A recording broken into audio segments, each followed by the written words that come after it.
ರಾಜ್ಯದಲ್ಲಿ ದಿನದಿಂದ ದಿನಕ್ಕೆ ಕೊರೋನಾ ಆರ್ಭಟ ಕೂಡ ಜೋರಾಗ್ತಾ ಇದೆ. ಈಗ ಡಬಲ್ ಸೆಂಚುರಿಯನ್ನ ಬಾರಿಸಿದೆ ಕೊರೋನಾ ವೈರಸ್. ಕರುನಾಡಲ್ಲಿ ದ್ವಿಶತಕ ಬಾರಿಸಿ ಹೆಮ್ಮಾರಿ ಅಟ್ಟಹಾಸವನ್ನ ಮೆರೀತಾ ಇದೆ. ರಾಜ್ಯದಲ್ಲಿ ಕೋವಿಡ್ ಪ್ರಕರಣಗಳ ಸಂಖ್ಯೆ 211ಕ್ಕೆ ಏರಿಕೆಯಾಗಿದೆ. ನಿನ್ನೆ ಒಂದೇ ದಿನ 40 ಮಂದಿಗೆ ಕೋವಿಡ್ ಪಾಸಿಟಿವ್ ಬಂದಿದೆ. ಅಲ್ಲಿಗೆ ರಾಜ್ಯದಲ್ಲಿ ಕೋವಿಡ್ ಆಕ್ಟಿವ್ ಪ್ರಕರಣಗಳ ಸಂಖ್ಯೆ 126 ಆಗಿದೆ. ದಿನೇ ದಿನೇ ರಾಜ್ಯದಲ್ಲಿ ಕೊರೋನಾ ಆರ್ಭಟ ಹೆಚ್ಚಳವಾಗ್ತಾ ಇದೆ. ಡಬಲ್ ಸೆಂಚುರಿ ಬಾರಿಸಿದೆ ಕೊರೋನಾ ರಾಜ್ಯದಲ್ಲಿ.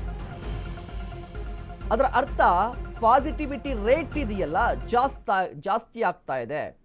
ಒಟ್ಟಾರೆಯಾಗಿ 211ಕ್ಕೆ ಏರಿಕೆಯಾಗಿರುವಂಥದ್ದು ಟೋಟಲ್ ಆಗಿ ರಾಜ್ಯದಲ್ಲಿ ಪ್ರಕರಣಗಳ ಸಂಖ್ಯೆ. ನಿನ್ನೆ ಒಂದೇ ದಿನ 40 ಜನರಿಗೆ ಕೋವಿಡ್ ಪಾಸಿಟಿವ್ ಬಂದಿದೆ.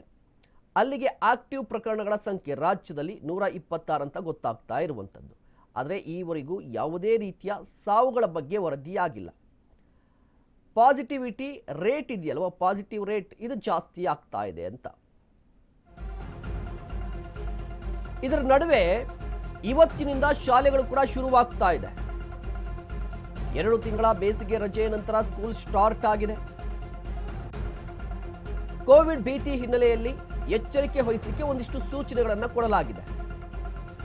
ಜ್ವರ ಇರುವ ಮಕ್ಕಳಿಗೆ ರಜೆಯನ್ನ ಕೊಡಿ ಅಂತ ಹೇಳಿ ಈಗಾಗಲೇ ಸೂಚನೆಯನ್ನು ಹೊರಡಿಸಲಾಗಿದೆ. ಸ್ವಚ್ಛತೆಯನ್ನ ಕಾಪಾಡಿ, ಸ್ಯಾನಿಟೈಸ್ ಬಳಸಬೇಕು ಅಂತ ಸಲಹೆಯನ್ನ ಕೊಟ್ಟಿದ್ದಾರೆ. ಅದೇ ರೀತಿಯಾಗಿ ಸಾರಿ ಲಕ್ಷಣ ಇದ್ದವರಿಗೆ ವಿಶೇಷವಾಗಿ ಗಮನ ಹರಿಸಬೇಕು ಮತ್ತು ಕೋವಿಡ್ ಟೆಸ್ಟ್ ಕಂಪಲ್ಸರಿ ಮಾಡಿದ್ದಾರೆ ಅವರಿಗೆ.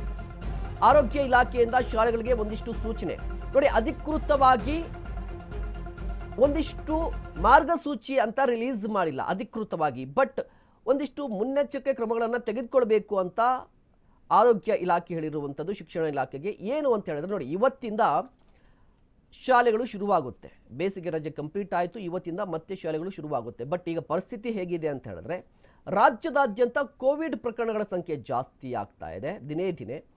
ಹೀಗಾಗಿ ಮಕ್ಕಳಲ್ಲಿ ಈ ಸೋಂಕು ಹೆಚ್ಚಾಗಿ ಕಾಣಿಸ್ಕೊಳ್ಳುತ್ತೆ. ಕಳೆದ ಬಾರಿ ನಾವು ನೋಡಿದ್ವಿ 2019-20ರಲ್ಲಿ ಮಕ್ಕಳನ್ನು ಟಾರ್ಗೆಟ್ ಮಾಡಿತ್ತು ಈ ಸೋಂಕು. ಇದೇ ಕಾರಣಕ್ಕಾಗಿ ಈ ಬಾರಿ ಕೂಡ ಮಕ್ಕಳನ್ನು ಟಾರ್ಗೆಟ್ ಮಾಡುವ ಸಾಧ್ಯತೆ ಈಗ ಇರುತ್ತೆ. ಹೀಗಾಗಿ ಒಂದಿಷ್ಟು ಕ್ರಮಗಳನ್ನು ತೆಗೆದುಕೊಳ್ಬೇಕಾಗಿರುವಂಥದ್ದು, ಸ್ವಚ್ಛತೆಯನ್ನು ಕಾಪಾಡ್ಕೋಬೇಕು. ಇದಲ್ಲದೆ ಏನಾದರೂ ಜ್ವರ, ಕೆಮ್ಮು, ನೆಗಡಿ ಈ ರೀತಿಯ ಲಕ್ಷಣಗಳೇನಾದರೂ ಇದ್ದರೆ ಅವರಿಗೆ ರಜಾ ಕೊಡಬೇಡಿ ಅಂತ ಹೇಳಿರುವಂಥದ್ದು. ಇದಲ್ಲದೆ ಶಾಲೆಯಲ್ಲೂ ಕೂಡ ಒಂದಿಷ್ಟು ಸ್ವಚ್ಛತೆಯನ್ನು ಕಾಪಾಡ್ಕೋಬೇಕು ಅಂತ ಹೇಳಿದ್ದಾರೆ.